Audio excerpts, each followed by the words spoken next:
welcome to the Yes to Life show on UK Health Radio. I'm Robin Daly, host for the show as usual, and I'm also founder of Yes to Life, the UK charity that's been supporting people with cancer in learning about and using integrative medicine for almost 2 decades. Some of the most interesting work in this field is being driven by lay people who have harnessed their own experience of cancer to drive them to make discoveries or create resources that might never have occurred within mainstream science and medicine. I've hosted several of these pioneers on the show over the years, people like Andrew Scarborough, Daniel Stansu, Jay McClellan, and of course Mark Linton with his cell suppression theory of cancer. Today's guest is in the same vein. Josh Fulton found himself facing a situation in which his treasured wife was very ill with cancer, and he channeled his energy that was employed in researching options for her treatment into a book as a resource for all. I was speaking to Josh about his book, Cancer Self-Defense 101, in the United States.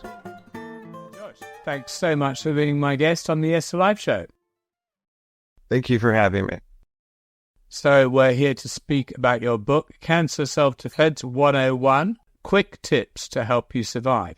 So it's a book that's been born out of hard-won personal experience, but right at the outset, you do let your readers know that it's not got a happy ending for you personally. And I wonder if you mind, by starting out, giving us an outline of what happened in the case of your wife, Katrina.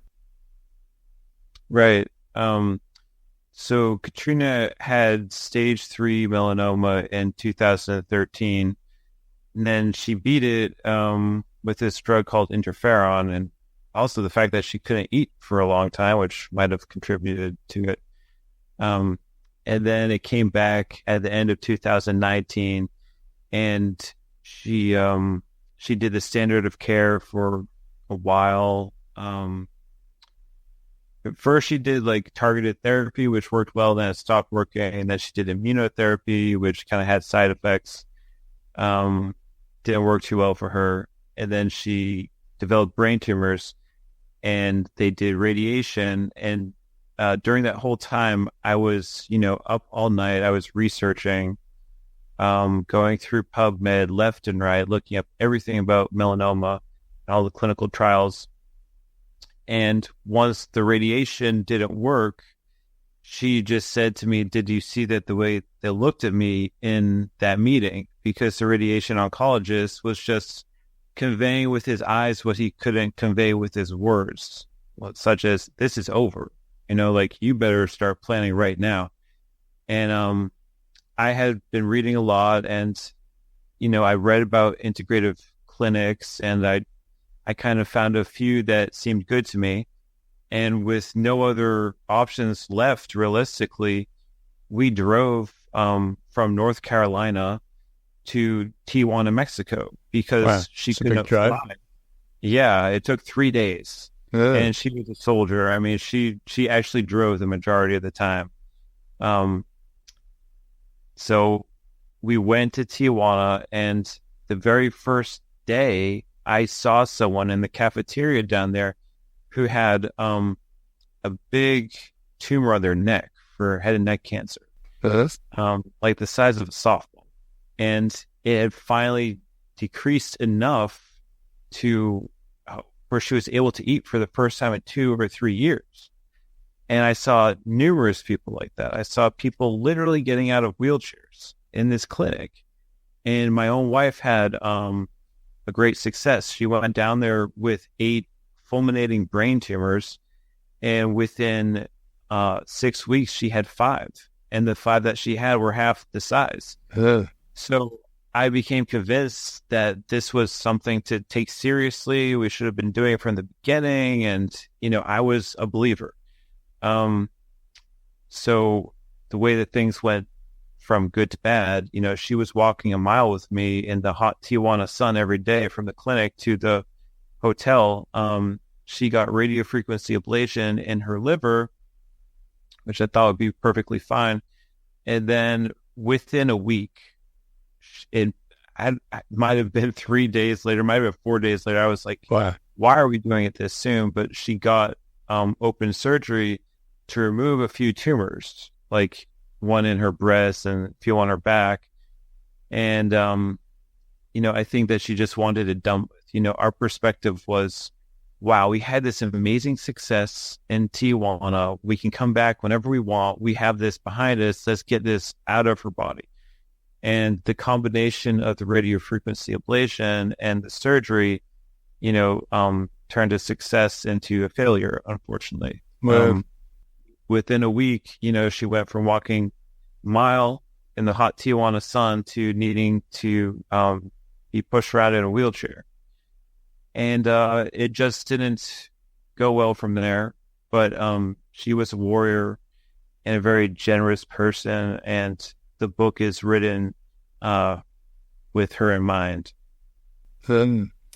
So it's obviously produced the basis for you on why you've done, obviously, an immense amount of work to produce this book for others. Well, thanks for telling me that. You start out the book by telling the story of Beth Jacobson, which is an instructive story for sure. Do you want to tell the story? Sure. The reason I give that story is because so often people are discredited if they're not medical doctors or they have, no medical degree. So Beth Jacobson was a person without a medical degree. Her husband had multiple myeloma, and she was just into saving her husband's life. Imagine that. So she did a lot of research, and she found that thalidomide was having success in leukemia. And so she thought there was a similarity between multiple myeloma and leukemia. So she suggested it to the oncologist. And maybe the most remarkable part of the story is that the oncologist actually listened to her. All right. The oncologist prescribed it for her husband. And unfortunately, her husband didn't have a remission and he passed away. But a person who was also being treated, I guess, on the same floor of the hospital, he also got thalidomide, probably like the first or second in the country to do so. And he did have a complete remission. And now Celgen, the manufacturers of thalidomide, although I'm sure it's generic now, the majority of their revenue, which is like nearly $3 billion, I think, comes from the sale of thalidomide for multiple myeloma. The reason that I mention that is that that's just one example of many, and I have personal examples of this. When, a layman or a laywoman can, through the power of their intelligence and through like proper research, come up with good ideas.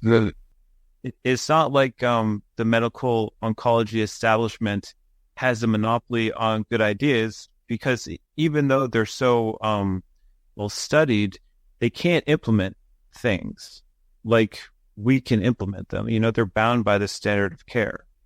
So they can't just experiment, even if that's why it's rare for a doctor to do what he did for Beth Jacobson. There are, as you and I both know, there are many off-label drugs that show promise for cancer, yet they're just not prescribed because they're not part of the standard of care. Mm-hmm. Yeah, anyway, there's a great combination in the kind of study that you did where you've got the driving force of the wish to save somebody's life that you love, combined with out-of-the-box thinking, if you like, and being railroaded by previous people's thinking necessarily in the same way that somebody's been trained is. So I think it's, as you say, it does often lead to some remarkable discoveries. So I wanted to run through the content of the book.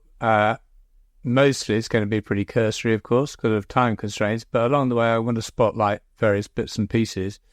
That said, I think there's a pretty strong case to be made for starting at the end of your book and reading the summary, actually, to help decide, well, where to place your focus, because there's very different content in there, isn't there, from stuff which, like, everybody who's just been diagnosed could usefully read to stuff which they could save for a lot later, maybe, or is not even relevant, possibly.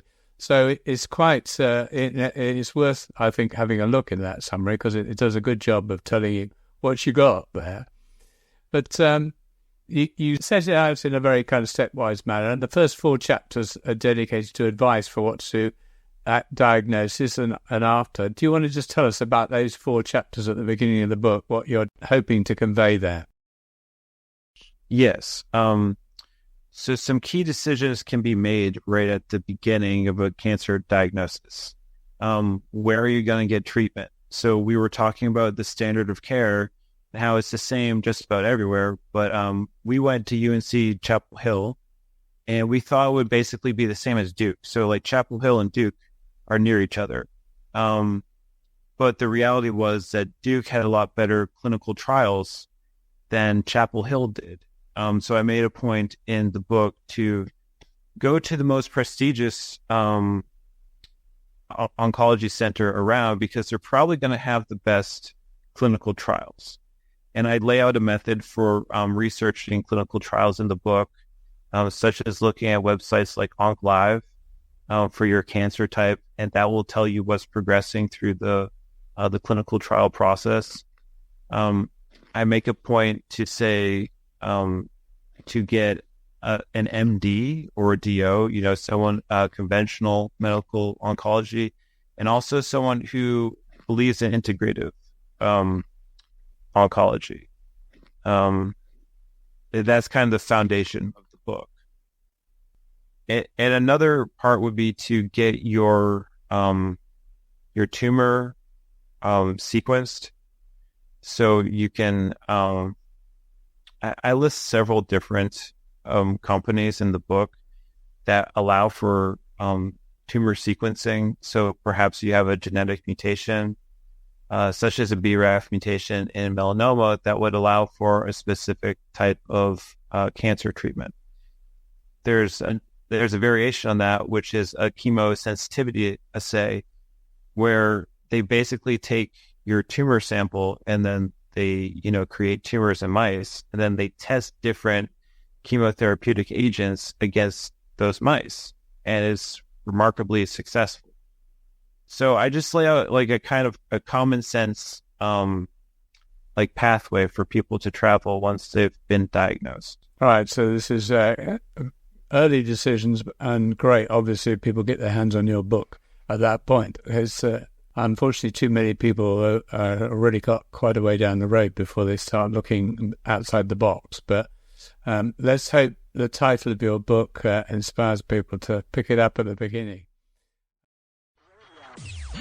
UK Health Radio, the station that makes you feel good.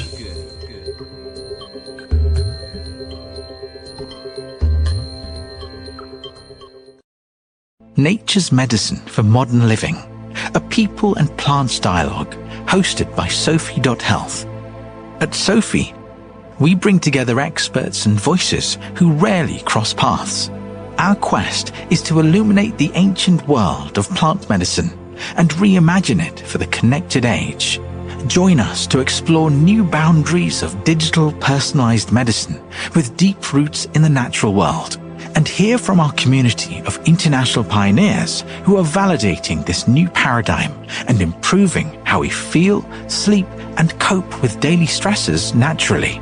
Sophie.Health, reconnecting people and plants.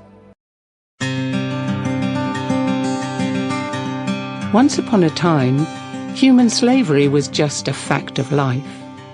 Right now, animal abuse is often considered normal.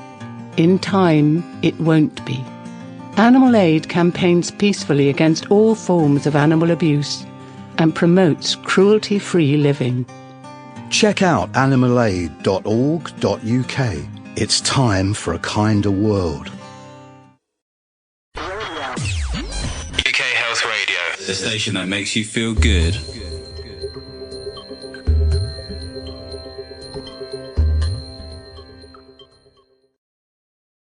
So in the next section of your book, super important, the next chapter, I can completely understand why you positioned it where you have, as being like the first and the most immediate resource to start helping yourself back to health. Would you just tell us a bit of what you've got in this large and resourceful chapter 5, diet and exercise? A lot. I kind of break down what's feeding cancer in our diet. Well, the first study that I quote in, and there are over 2,000 references in this book with a strong emphasis on human studies. The first study that I quote is one by this guy, Dean Ornish in California. It was phase 2 placebo-controlled trial with people in prostate cancer. And one of the groups, had vegan nutrition, they exercised, and then they were in like a social group. So kind of like the normal healthy things that, we're all encouraged to do as human beings, except for when we have cancer for some reason.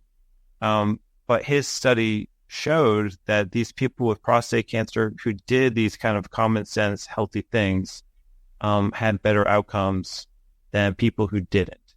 And so that kind of lays the groundwork for proving that there's merit to, these undertakings. Good. So I encourage people to stay away from sugar, glutamine, which is in a lot of meats, and methionine. And methionine is kind of like under the radar. A lot of people don't know about it, but it's actually really well tested. It's basically healthy tissue. Methionine is an amino acid that healthy tissue can make from histamine, but cancerous tissue can't make. So if you deplete methionine in your diet, it's been shown in human studies to improve survival outcomes. So I talk about that. I talk about, I talk about that a lot of people don't talk about. It's kind of like the myth of like cook yourself out of cancer. Like, have you seen these like cookbooks and like, hey, just have berries and then you won't have cancer or anything like that? I'm sorry, but the evidence doesn't support that. So I talk about calorie restriction. That's human tested. I talk about the keto diet and the different types of the keto diet. So my wife tried a keto diet and she was eating a lot of meat and it didn't work well. I'm not sure why that would be, because maybe there's so much glutamine in the meat, maybe because, it activates mTOR too much. But there must be at least a dozen human studies where I quote the efficacy of the keto diet, high-fat 4-to-1 keto diet against cancer, including like numerous brain cancer examples. And the last part of that chapter is about exercise. So, you probably don't want to do like too much heavy lifting or anything, like especially if your bones are brittle or whatever from like cancer treatment. But there are plenty of animal studies that show the efficacy of exercise during cancer treatment. And there's some human studies. It's not as well studied in humans because I think they don't really want to be as vigorous as they need to be for exercise studies in humans. But yeah, that's kind of the foundation of that chapter. Like healthy eating, what is healthy eating? How to implement the ketogenic diet. I also talk about exogenous ketones, which is an exciting thing. We talk about ketosis, but they've developed ways to get ketones exogenously, and they're showing positive results. And I talk about exercise. Right. Good. And just for people who don't know, so the ketones are what you're generating when you're on a ketogenic diet, but exogenous ketones are something you can take in addition. So that's an addition to the situation which has been developed recently. So, George, I thought this might be a good moment to mention that throughout the book you've got lots of scientific references for all the information that you share. There's plenty in there for the evidence hungry to get their teeth into, along with lashings of charts and photographs and other means to underline and illustrate the text. So do you want to just say a bit about your aim in the approach you took to evidence? I had to prioritize human studies because there are plenty of times when you see like a cell line study. So in, I think my next chapter about supplements, I talk about something called popular not proven. So there are some supplements such as quercetin, which are very popular in, the integrative anti-cancer movement. But that's because of like cell line studies, right? It's not necessarily going to get to the level that it needs to be in your blood to have an effect. And I quote an actual human study with like intravenous quercetin that didn't have a great effect. So I've read some books that, I like, but they don't talk about human studies. There are many things like in the supplement chapter and in the drug chapter that could have been included if I wanted to speculate. But I only feel comfortable if something has human evidence behind it. And as far as the charts are concerned, I did that because that's how we learn. That everyone loves to look at charts. Everyone likes to see a picture. You see a person where, like, I tell you about a person with basal cell carcinoma on their head, and I would imagine you saw that picture in the ozone chapter. It's a totally different thing to see the person with the basal cell carcinoma on their head that was like enormous and going to kill them if it wasn't treated, versus me just saying it. So I think that's one thing that makes my book different than other books, is because you really don't see those kind of charts in other books. But those papers are available through, a Creative Commons license, where you're able to take the information as long as you like modify it. So I had a graphic designer kind of redesign the information so that I was able to publish it without having to pay like thousands and thousands of dollars to the copyright holders. Right. So if you go through my book, you're going to see, a picture, every 2 or 3 pages. Yeah, because that's how we like to learn. It's my opinion. Yeah, that's good. But it represents an enormous amount of time and effort on your part. How long have you spent researching this book? Everyone says that to me because it's over 500 pages. If I included the bibliography, it would be over 700 pages.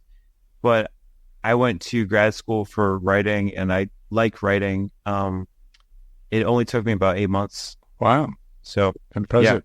Yeah, I just devoted myself to it. You must have done. In Tijuana, when everyone else, like, what are we going to do? Like, all the spouses are just like sitting around, right? Mm-hmm. So I started writing the book in Tijuana. Oh, did he? Right. While your wife is still alive. Honestly, Robin, it helped distract me. Like, I can believe it. Yeah. I mean, my wife had passed away, and you have to find something to fill your time. And, it was a labor of love to be involved with this and hopefully continue to be involved with the integrative cancer movement in America. As I mentioned in the book, it's my dream to one day start an integrative clinic. Ideally in America, because that's where I live, but, anywhere would be good. Yeah, amazing. All right, so you've got a couple of chapters you've referred to coming up now, which are like supplements and repurposed drugs, big areas that everybody sort of these days tends to certainly look in the supplements department, but increasingly also in the repurposed drugs. It's really becoming a well-known arena to look for extra help. So what do you think you're able to bring to the table here? What have you added to the dialogue?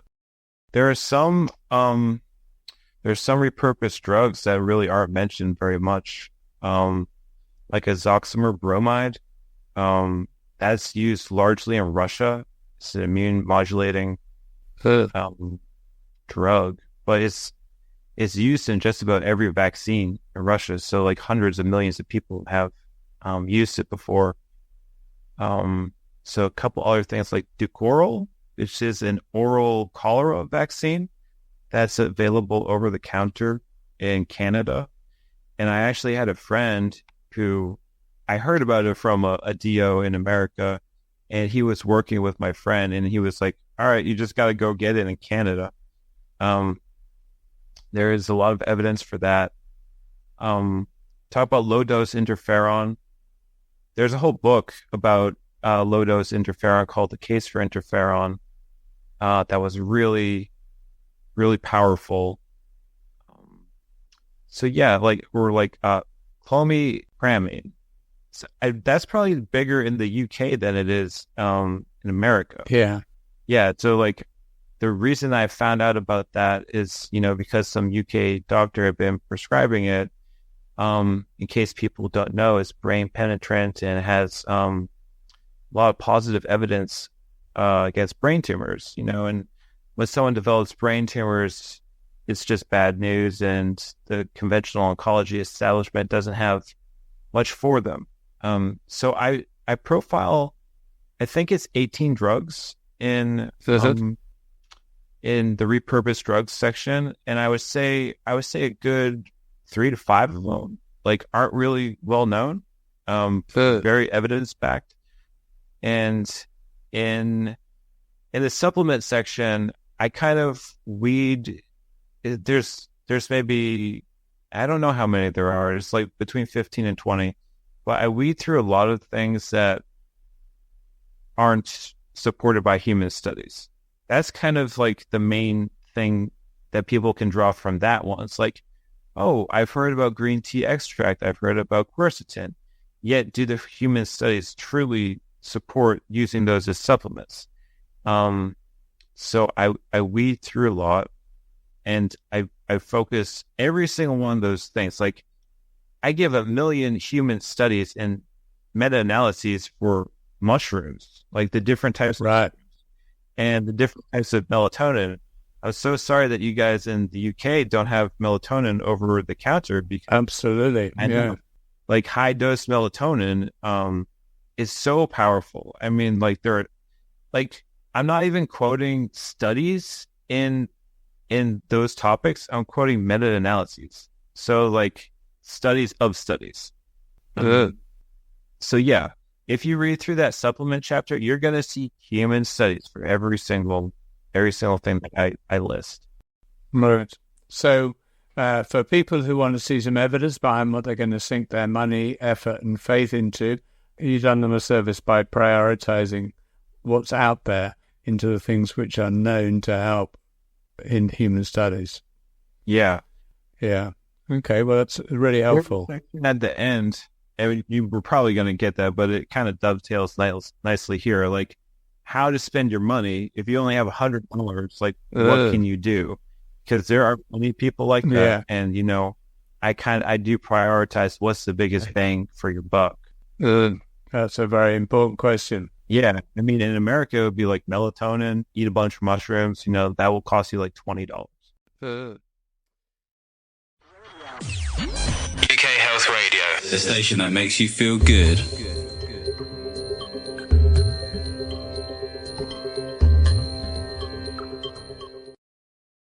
When you vacation with Norwegian Cruise Line, every day is a new day. Get a taste for Barcelona, then savor incredible dining options back on board one day. Connect to ancient history in Athens and then disconnect completely in our spa another day. Wherever the sea breeze takes you, come aboard and experience a different tomorrow with NCL. Visit ncl.com, call your travel agent, or call 0333-336-1472. Norwegian Cruise Line, Ships Registry, the Bahamas and USA. Apples and pears, beef and skittles, cider with Rosie, common or garden, ant and deck, fish and chips, mum and dad. UK Health Radio and Health Triangle magazine. Each is good by itself, but enjoying both is always better. Kiss me quick.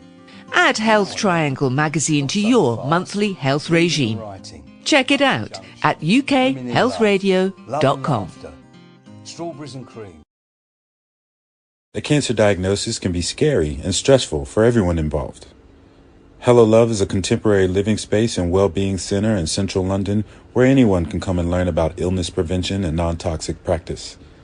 Inside, you will find a vegan restaurant, juice bar, and holistic dojo that encourage lifestyle changes to help heal mind, body, and spirit connection. Cancer patients are offered free sessions. To find out more, please visit us at hellolove.org. UK Health Radio, the station that makes you feel good.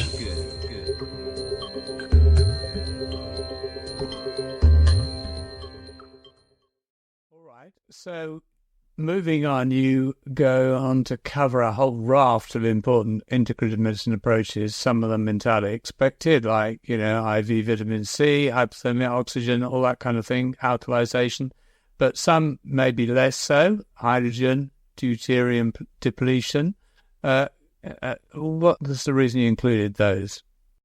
Because you need anything and everything to fight this horrible disease. Anything that can give you an advantage, I think is worth it. And plus, it's available over the counter.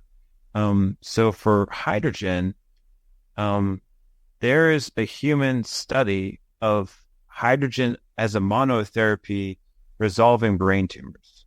I mean, how much more powerful can you get? And I think I put the MRI images on there. So, I mean, how does hydrogen do it? Well, you just inhale the hydrogen. You need 3 liters of hydrogen per minute, I believe is the standard as what's used in those studies. And they just inhaled it. Good. But there are other ways to get hydrogen into your body, such as through a hydrogen water machine, or there are hydrogen pills from Ricola and other companies. So it's very actionable. And they're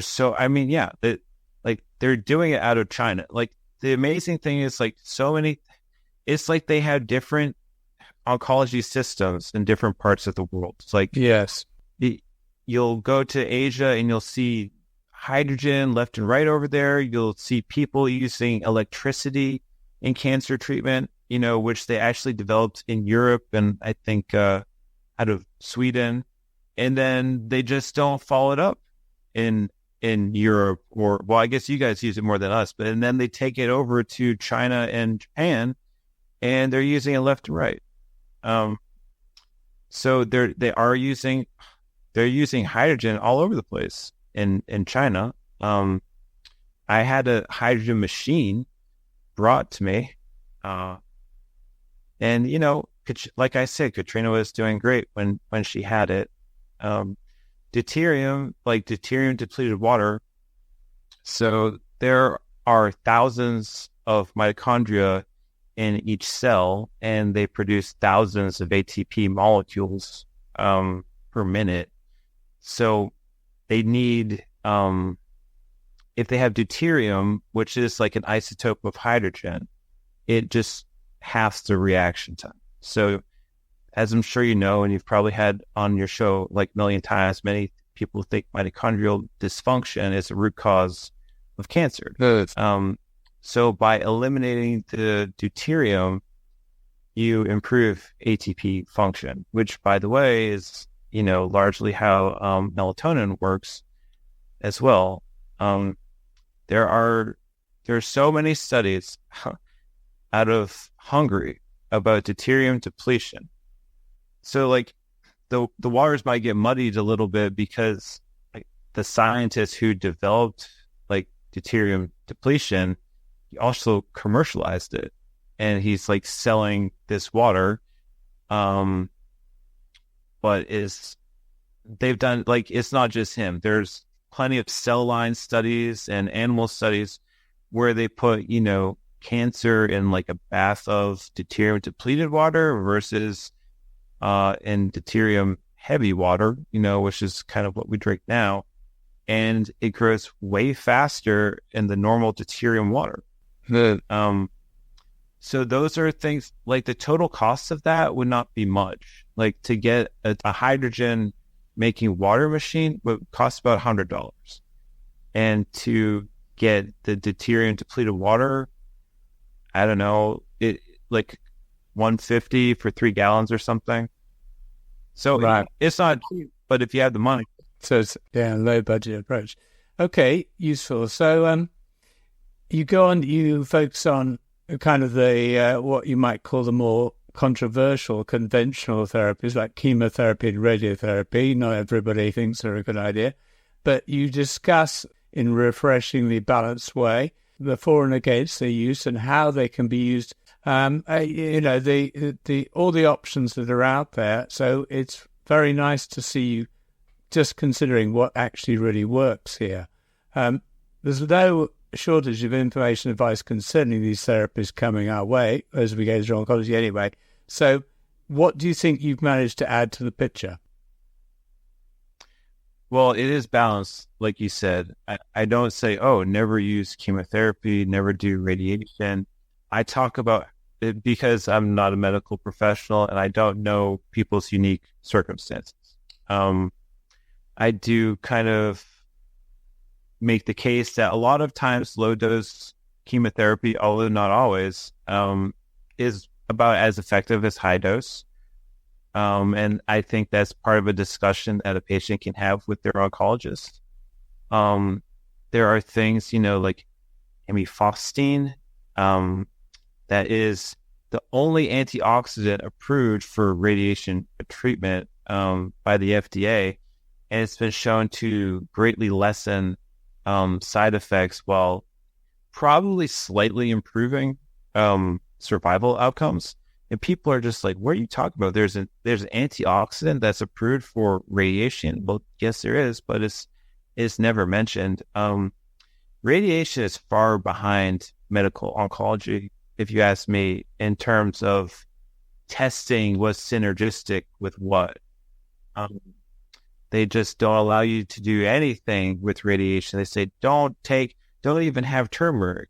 I quote that the only studies that I've seen that have tested curcumin, which is from turmeric, and radiation concurrently, have favored curcumin. I quote a study about arginine. So there was a study out of Cornell a couple of years ago where, this is crazy, but I forget how many people it was. It was like 40 people, something like that. It was some decent sized number of people.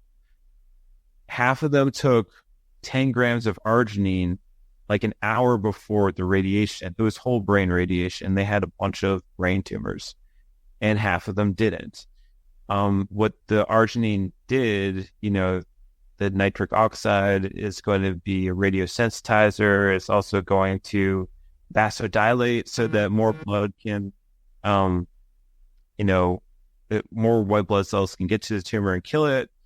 And the group that had this 10 grams of arginine, which literally cost like 50 cents, had a way higher survival advantage than the other group, like at least double. Right. I forget exactly what like the numbers were in that study, but it's mind-blowing. So what I try to do because I'm not against chemotherapy or radiation in particular, especially like low dose radiation. I think that low dose radiation could be used as an immune stimulant. If it's used as part of, like a more integrative approach towards oncology. So my goal in the chemotherapy and radiation chapters is to make it more effective. Right. Who might say don't do radiation? You know what I mean? Like if my wife didn't have radiation to her brain, like those tumors would have just like gobbled up her brain, squeezed her brain into the side of her skull and killed her. You know what I mean? Like I think sometimes radiation is actually underused. I give an example of talking to a radiation oncologist about the tumors in Katrina's liver, which is where she was first diagnosed. And I said, do you guys ever radiate these? He's like, oh yeah, all the time. And I'm just thinking in my head, like, well, then why didn't we do it at the very beginning? Like, why didn't we do radiation with the medical oncology treatment that she was getting at the time? Mm. So, radiation is a big mystery to me. Okay. All right. All very interesting. So, moving on, you talk about the removal of cancerous tissue through surgery, through ablation, and you cover immune checkpoint inhibitor drugs, chronomodulation, which the use of drugs at particular times, and a chapter on devices. So we don't have to race over these. But there's a substantial overview of promising therapies beyond standard of care, many of which you give considerable attention to, such as PDT, photodynamic therapy, and all the variants that are emerging of PDT. It's always been a fascinating area for me. Why did you give so much attention to PDT, for example? Of all the topics that are in the book, I'm glad that you focused on that one, because I think it is the most promising. People talk about, the main pillars of oncology: surgery, radiation, chemotherapy, and now immunotherapy. There needs to be a fifth pillar of oncology treatment: photodynamic therapy, and or sonophotodynamic therapy. There are dozens and dozens of trials showing the efficacy of photodynamic therapy. Yeah. So what is photodynamic therapy? There are photosynthesizers that when they are hit with a certain wavelength of light, they give off reactive oxygen species. And that is how most cancer is killed. And it's very gentle on the healthy tissue. So the history of this, it goes all the way back to like 1900. And then, due to World War I and World War II, it was kind of left on the back burner only to be rediscovered in like the late 1960s, mid 1970s by a guy in New York who had worked in industry in kind of like photography or like, right. I forget what it was. Yeah, it was something like that. I forget the guy's name. So basically they I forget the exact thing, but they stained, so like methylene blue is like a common staining agent in cancer to differentiate healthy tissue from cancerous tissue. So they're staining these tissues with these dyes, and then they expose everything to light, and they find that the cancerous tissue dies. Whoa. And so this guy, man, I really wish I could give him credit, but he's standing on the shoulders of giants as well, because this was done in Germany by a guy named Raab, in the early 1900s. This guy out of New York, he has the common sense, the bravery to start testing this in humans. He gives a photosensitizer, and it starts working. I think he starts with skin cancer. He puts it on the skin cancer, and it starts dissolving like really easily. The reason that I mentioned this, and I spent so much time about this in the book, is because it's actually practically achievable with someone, even if they want to do it by themselves.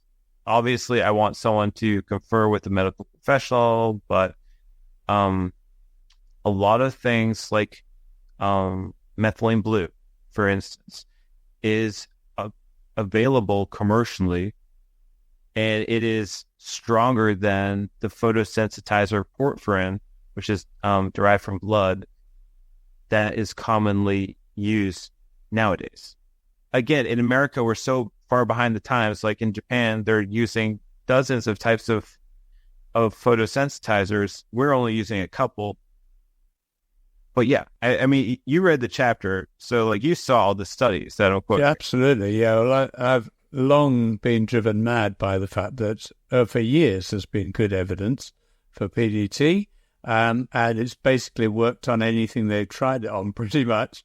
And but there was no take up for it, and largely because it was too left field, I think, and it was too cheap. It's actually now got so cheap that it's really not of interest. But the leading expert in this country, he's spent his time going out to like third world countries where they want some cheap cancer treatment that works. Well, and he can set them up a clinic for a few £1,000s, and people are treated for £200 a go. that's cancer treatment. And of course, it's repeatable. You can have it done as many times as you need to do the job. It's largely non-toxic. It's just like, yes, please. It's very frustrating to have such a great treatment utterly sidelined by an industry that's not built up to deliver that, doing another job where, we're doing other things, we don't do that. And, very frustrating. I don't know of anything that's more effective, more gentle, except for maybe hyperthermia, but that's probably not as effective. Cheaper. So, esophageal cancer is, pretty lethal cancer. And one of the few conditions that PDT is approved for in America is Barrett's esophagus, which is an early form of esophageal cancer. And you could probably get it if you have, a more advanced esophageal cancer if you really push for it. So I show this picture, which is why pictures are so important in the book, of someone with an esophageal tumor. And then they basically, they get it, they inject the photosensitizer, maybe they ingest the photosensitizer. Certain things like methylene blue actually have good bioavailability. So that's why, you could ingest methylene blue and, it would be in your bloodstream. So in any case, they stick a red light down this guy's throat and he's cured of his esophageal cancer. It's crazy. It's amazing, isn't it? Yeah. Wow. Look, we're just about out of time. Say a quick word about why you got a chapter right near the end of the book called White Coat Syndrome. So it's about kind of the dehumanization that the cancer patient and, the family of the cancer patient go through during this process. You are turned into, a piece of meat. You're turned into something on a conveyor belt. You're no longer a human. When you go through the hospital, they always say, what's your birth date or whatever. And you're always citing off these numbers. It's like you become like a number rather than a person.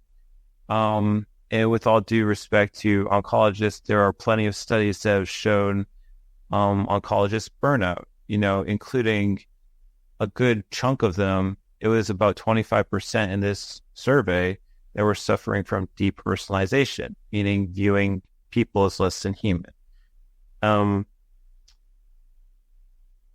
If we had the courage to pursue these and to actually look at books like mine and to read PubMed at the very beginning, Katrina might be here today. So yeah, it's the white coat syndrome is basically about oncologists being robots and just doing the standard of care, even though it varies from country to country. So I make that point several times. In America, we think that we're the best at everything. We have MD Anderson and same here. Yeah, I'm sure. Every first world quote unquote country thinks that you're the best. And then you look at the actual survival rates. It's not true. Yeah, exactly. So I just point out the obvious fallacy that we can't be the best if other countries are doing better than us in different cancer types. America is doing okay in several cancer types and worse in some. We can't be the best if we're not the leader in survival outcomes. What do we have to learn, right?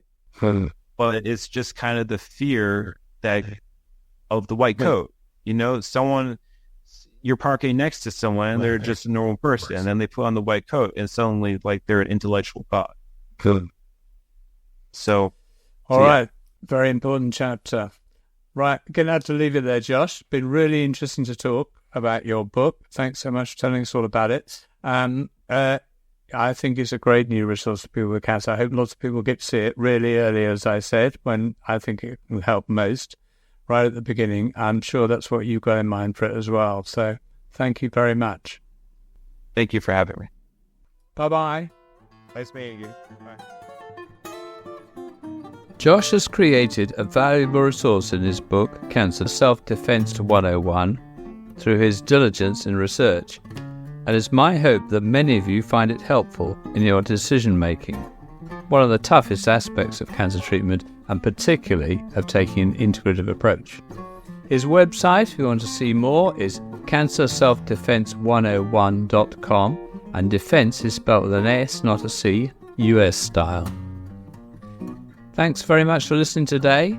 Next week, we'll be hard up against Christmas, but I hope you'll make the time to join me nonetheless for the Yes to Life show here on UK Health Radio.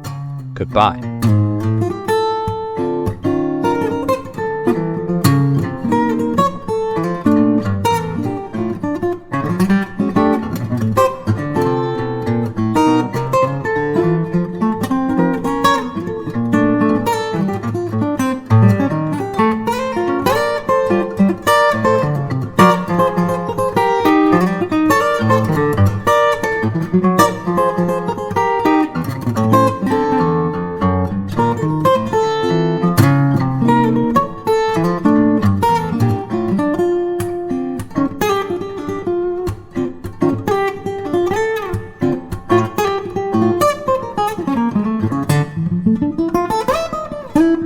Thank you.